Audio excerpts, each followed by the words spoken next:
Значи, след като прегледах видеото,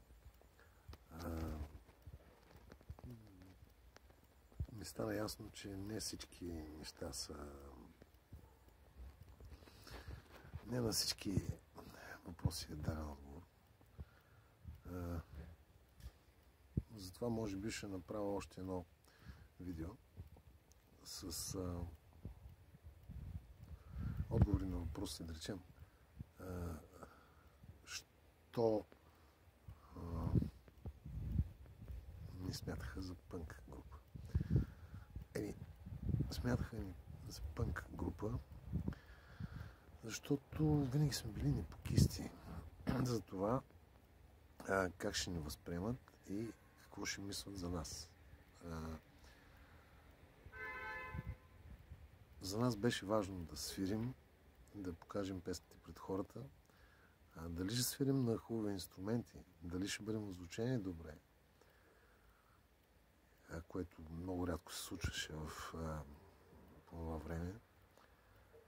Това беше по-маловажно за нас.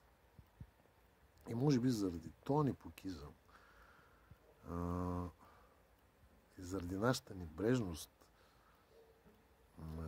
към това песните да бъдат абсолютно перфектно, точно изсвирени, милисекундата всичко да бъде точно, на нас не е било скучно това нещо. Ние обичахме, аз лично обичам всеки път да е различно и да е ново за мене.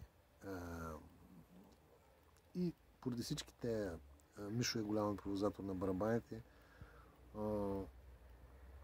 Чефосе е определено небрежен към пеенето.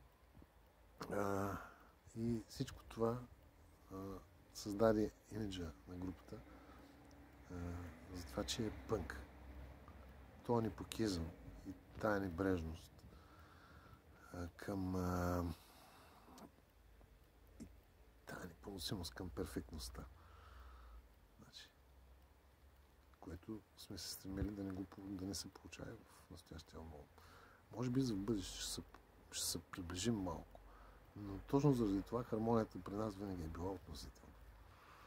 Може би това отговаря на въпроса защо не смятаха за пънк.